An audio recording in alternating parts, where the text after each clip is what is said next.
ഇന്ന് തന്നെ ഡൗൺലോഡ് ചെയ്യൂ. കാണൂ നിങ്ങളുടെ ഫേവറേറ്റ് ഷോസ്. രാജുവിന് തല്ലാൻ കൊട്ടേഷൻ കൊടുത്തതേ ഈ ഞാനാ. അവനെ തീർത്ത് കളയാനായിരുന്നു കൊട്ടേഷൻ.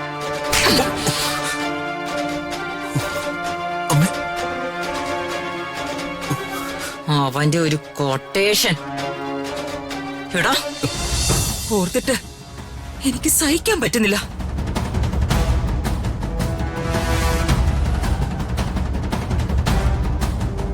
എന്നിട്ട് അവൾ അടങ്ങിയിരിക്കുന്നുണ്ടോ? എന്നിട്ടിപ്പോ കള്ള കേസും കൊണ്ട് വന്നിരിക്കുന്നു.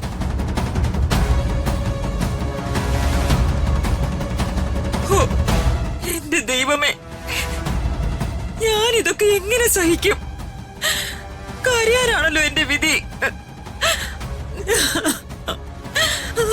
ചേച്ചി, കരഞ്ഞത് മതി.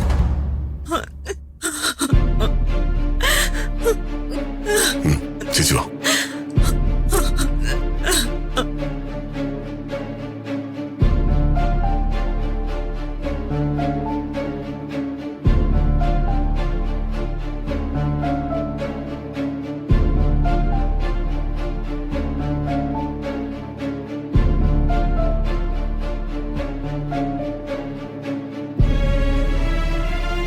ചേച്ചിരിക്കെ.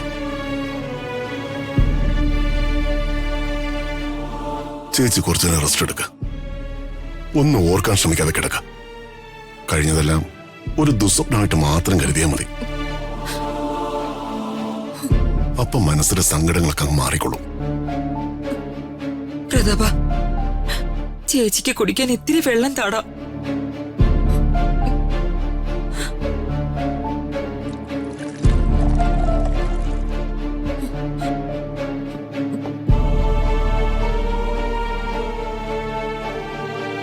ചേച്ചി കുറച്ചു നേരം ഒന്ന് കിടക്കാൻ നോക്ക്. ദീപക്, നീ ഇവിടെ ഉണ്ടാവണം. ആ ശരി അമ്മ.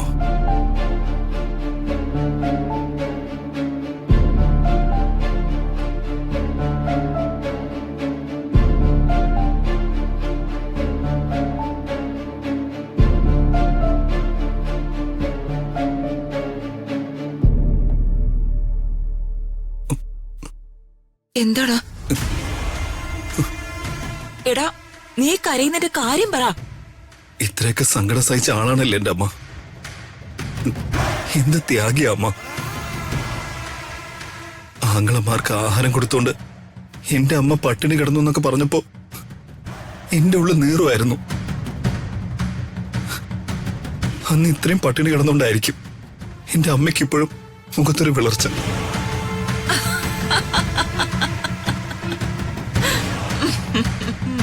അമ്മേ, എന്താ അമ്മേ? എടാ മണ്ട, നിന്റെ അമ്മാവന്മാര് മരമണ്ടന്മാരെ ആഹാരം കഴിക്കാൻ വരുമ്പോഴേക്കും എനിക്കുള്ളത് ഞാൻ നേരത്തെ കഴിച്ചിരിക്കും. സന്ധ്യ കഴിയുമ്പോഴേ ഞാൻ വയറ് നിറച്ച് ഭക്ഷണം കഴിക്കും. പണ്ടു തൊട്ടേ ഉള്ള എന്റെ ശീലമാ. അതിന് ഒരു വിട്ടുവീഴ്ചയില്ല.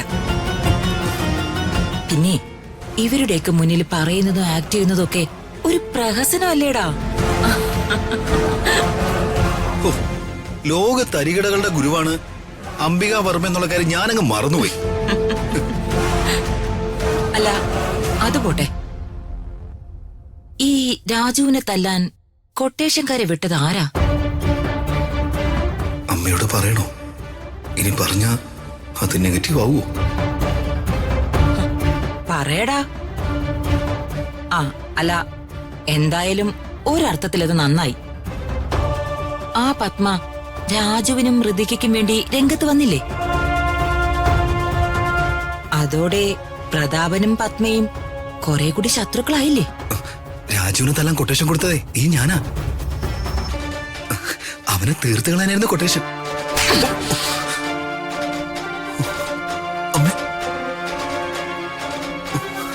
അവന്റെ ഒരു കൊട്ടേഷൻ. എടാ, നിനക്കറിയാമോടാ നീ ചെയ്തത് എത്ര വലിയ മണ്ടത്തരമാണെന്ന്?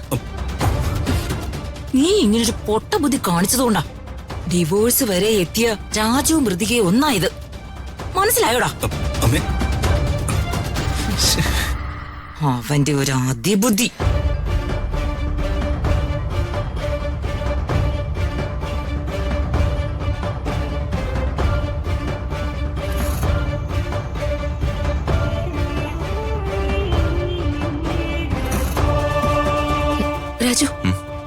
എന്താ ഋതു? എന്റെ അമ്മയെ ഈ അമ്മയെ എന്തിനെങ്ങനെ കുറ്റം പറയുന്നേ? എന്നും അവരമ്മയെ കുറ്റം പറഞ്ഞിട്ടേ ഉള്ളൂ. എന്താ അതിന് കാരണം? എന്തായാലും അവര് തമ്മിൽ പിണങ്ങാൻ തക്കതായ ഒരു കാരണമുണ്ട്. അത് സത്യമാണോ അസത്യമാണോ എന്നുള്ളത് രണ്ടാമത്തെ കാര്യം. അമ്മ അച്ഛനോട് ചെയ്ത ഏതോ ഒരു തെറ്റ് കാരണം അവര് തമ്മിൽ പിണങ്ങിയതും ഇങ്ങനെ അകന്ന് ജീവിക്കുന്നതും. എന്തായിരിക്കും ആ തെറ്റ്?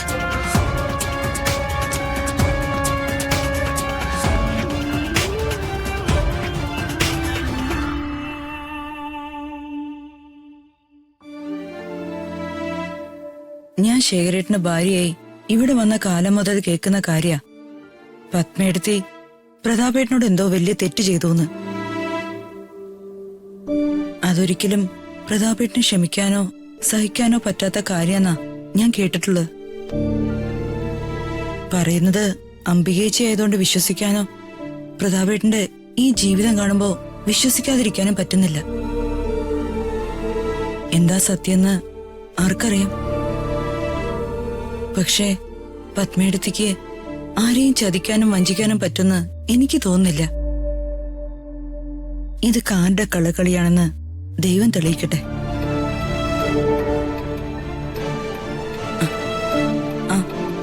രാജുവിനിപ്പോ എങ്ങനെയുണ്ട് വേദന? കുറവുണ്ടോ?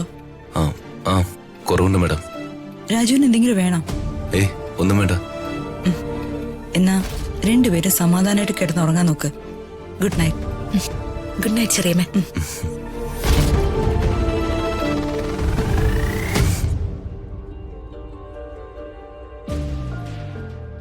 എനിക്കെന്റെ അമ്മയെ കാണണം.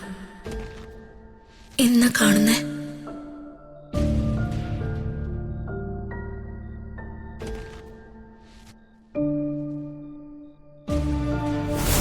നീ ആ നല്ല മനുഷ്യൻ ജനിച്ചവളാണോടി?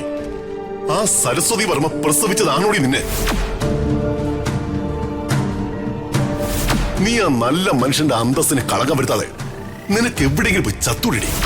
നീ കരഞ്ഞ നിന്റെ ഒരു തുള്ളി കണ്ണീര് ഈ മണ്ണി വീണ ഈ മണ്ണ് പോലും കളങ്കമുള്ളതായി മാറും. സ്വന്തം ഭാര്യയുടെ വയറ്റിൽ വളരുന്ന കുട്ടി കണ്ടവന്റേതാണെന്ന് അറിയേണ്ടി വരുന്ന ഒരു അവസ്ഥ, അത് അവന്റെ ആത്മാഭിമാനം തന്നെ തകർക്കും.